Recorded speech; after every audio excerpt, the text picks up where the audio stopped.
Have you ever been playing with your dog, everything seems fine, and then suddenly they snap and bite you? It's a shocking and often heartbreaking experience. You're left wondering, what just happened? Why would my loving companion do that? Well, you're not alone, and it's a question many dog owners face. Today, we're going to dive deep into the reasons why a dog might suddenly bite its owner, and more importantly, what you can do about it. Understanding the why is the first step to rebuilding that trust and ensuring it doesn't happen again. First, let's get one thing straight. Dogs rarely bite for no reason. From their perspective, there's always a trigger, even if it's not obvious to us. One of the most common and often overlooked reasons is pain or a hidden medical issue. Imagine you have a sore tooth or a painful joint, and someone unknowingly touches that spot. Your instinct might be to pull away or cry out.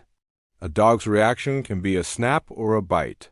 They can't tell us, "Hey, my ear hurts," or "My back is really stiff today." Conditions like arthritis, dental disease, an internal injury, or even just a thorn in their paw can make them highly sensitive to touch. If your dog, who has always been gentle, suddenly bites when you pet them in a certain area or try to pick them up, a trip to the vet should be your absolute first step. Ruling out a medical cause is crucial. Another major reason for a sudden bite is fear or anxiety. Dogs can develop fears just like people do. Maybe a loud noise like a car backfiring happened at the exact moment you reached for them. They might associate your hand with that scary sound. Or perhaps they were startled from a deep sleep. Just like you might jump if someone wakes you up unexpectedly, a dog's startle response can be a defensive bite. It's not malicious. It's pure instinct. Think about the environment when the bite happened. Were there new people around? Was it noisy? Was your dog cornered with no way to escape? Understanding what triggers their fear is key to helping them feel safe and secure again. Sometimes the bite is a form of communication that we've been missing.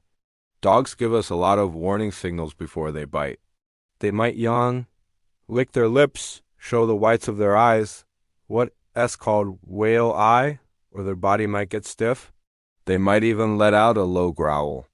We often get upset about the growl, but a growl is your dog's way of saying, "I am really uncomfortable with this situation. Please stop."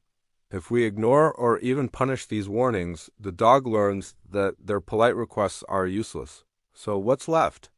They escalate to a bite to get their point across.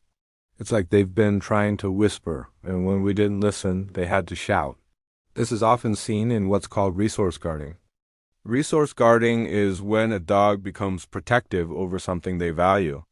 This could be their food bowl, a favorite toy, a stolen sock, or even their favorite spot on the couch. To them, your approach feels like a threat. You might take their prized possession away. So they'll use body language and maybe a growl to warn you off. If you continue to approach and try to take the item, a bite can happen. It's an instinct rooted in their survival. The key here is not to challenge them and create a confrontation, but to teach them that you aren't a threat. You can do this through positive training, like teaching them the drop it command in a fun way, or by training them for an even better treat. This changes their mindset from, "Oh no, they're going to take my thing," to, "Oh great. When they approach, I get something even better." Let's also talk about something called redirected aggression. This one can be really confusing for owners. This happens when a dog is agitated or aroused by something they can't get to, and they redirect that frustration onto the nearest thing, which might be you. A classic example is a dog barking furiously at another dog through a window or behind a fence. You go to pull them back or calm them down, and they whip around and bite you. They weren't angry at you. Their brain was just so overloaded with arousal from the other dog that they lashed out at the first thing they could touch. It's an impulsive act, not a premeditated one. To manage this, you need to work on managing their arousal levels and the triggers themselves, like using window film or managing their time in the yard when other dogs are around. So, what do you do in the immediate aftermath of a bite? First, take a deep breath and stay calm.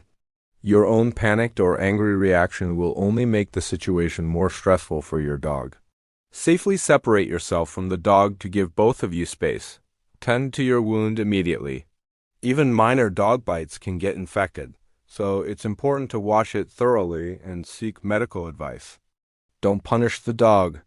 Yelling, hitting, or using harsh punishments will only increase their fear and anxiety, making another bite more likely in the future. It damages your bond and doesn't address the root cause of the behavior. Remember, your dog is likely just as scared and confused as you are. Once the immediate situation is handled and you've ruled out medical issues with your vet, it's time to think about long-term solutions. This is where professional help comes in.